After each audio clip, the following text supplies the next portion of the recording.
지난 오전 질의에서 사무총장께서 26차례 비공식적으로 대통령께 제공된 여론조사, 그것이 윤석열 대통령이 의뢰한 것은 아니지 않느냐, 그와 관련된 사실관계는 확실하지 않는 거 아니냐, 뭐 그런 말씀을 주셨는데, 어떻든 윤석열 대통령이 명태균에게 선거 여론조사를 의뢰하지 않았다 하더라도 26차례나 그렇게 반복적으로 선거 시기에 보고를 받았다라고 하는 것은 그게 3억 6천만 원에 달한다고 하는데, 명백하게 그것은 그 경제적 이득을 받은 것이기 때문에 정치자금법 위반인 것이죠.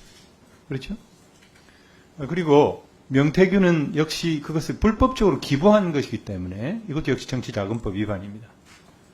그리고 여론조사를 선거에 활용한 윤석열 대통령은 이와 관련된 수입과 지출은 아주 투명하게 관리돼야 되고 또 선관위에 보고를 해야 되는데 그러지 못했죠. 그게 선거법 위반인 것이죠.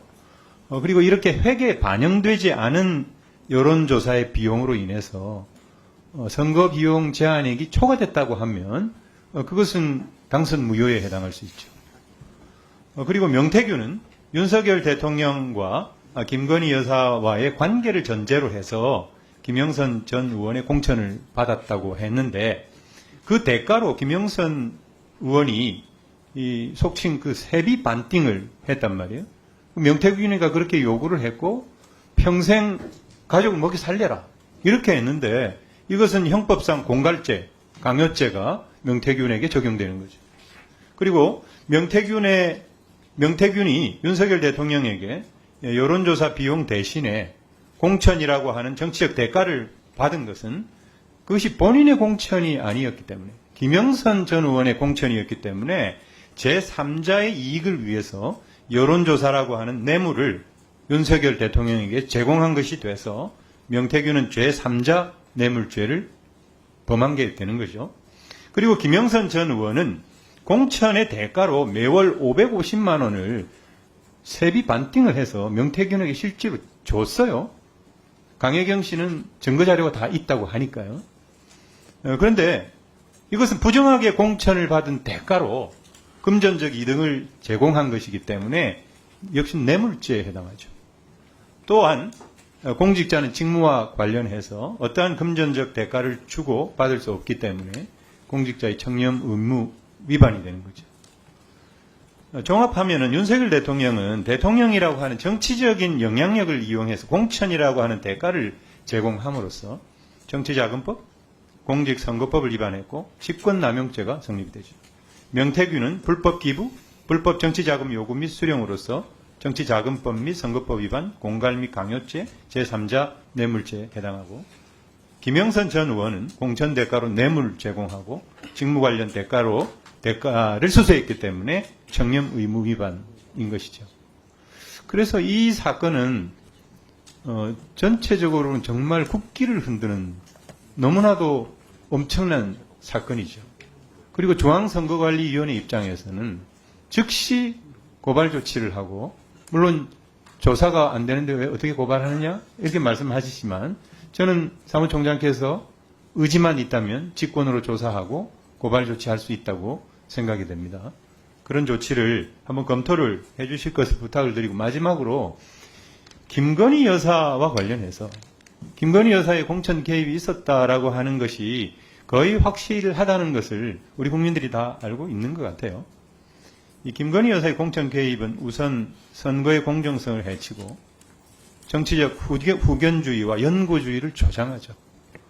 누가 공식적인 그런 관리 업무를 하는 사람에게 줄을 서겠어요? 김건희 여사에게 줄을 서지. 그리고 두 번째로 객관적이고 공정한 공천 관리를 통해서 경쟁력 있는 후보 선발을 추구하는 정당의 공천 관리를, 그 공천 관리 업무를 방해한 것이죠. 그럼으로써 민주주의를 퇴행시키고 교란시켰다는 비난을 받아 마땅하고, 그리고 대통령과 그 가족의 도덕성과 책임에 대한 국민 신뢰를 크게 떨어뜨려서 종합적으로 볼 때 국정 수행에 가장 큰 걸림돌이 되기에 이르렀기 때문에 이와 관련된 정치적, 사법적 처벌이 꼭 있어야 한다, 이렇게 생각을 합니다. 그래서 우리 총장님께서 아까 답변을 굉장히 곤혹스러워 하셨는데, 이런 어떤 처벌 여부와는 별개로 하고, 이런 선거라고 하는 민주주의의 어떤 근간인 이런 선거 제도를 뒤흔드는 이런 불법적인 행태에 대해서 어떻게 생각하세요? 적절한 것이라고 보세요? 그렇지 않다고 보세요? 모두 지금 가정적인 사항에서 지금 질문이 이루어져서 제가 답변드리기가 좀 곤혹스럽습니다. 네, 알겠습니다. 그리고 그 한 가지 네. 제가 또 질문이 하나. 잠깐. 사무총장이 이제 고발건에 대해서 의지만 있으면 할 수 있다라고 지금 말씀하신 것 같은데요. 사실은 이 중요한 부분은 위원회 구조상 이제 중앙위원회 의결을 거치도록 되어 있습니다. 그래서 한번 올려보시죠. 안건. 네, 그래서 하여튼 우리 의원님이 지적해 주신 사항에 대해서는 그 의원님들한테 전달해 드리도록 하겠습니다. 알겠습니다. 네, 소방청장께 질문하겠습니다. 예. 이재명 대표의 정치 테러가 있었습니다. 예, 그 정치 테러 당시에 이재명 대표를 이송했던 일반 응급 의료 헬기, 소방 헬기와 관련돼서 예. 제가 소방청 매뉴얼상의 문제가 있느냐, 권익위는 지침을 위반했다라고 하면서 소방청 공무원 두 사람에 대한 징계를 요구했는데 그것이 매우 부당하다라고 하는 것이 여러 가지 자료에 의해서 드러났고, 남아영 전 소방청장도 그런 견해를 얘기한 적이 있죠.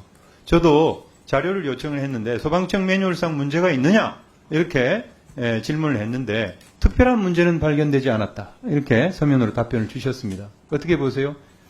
국민권익위원회의 두 소방공무원에 대한 징계 요구가 합당하다고 보세요? 그렇지 않다고 보세요?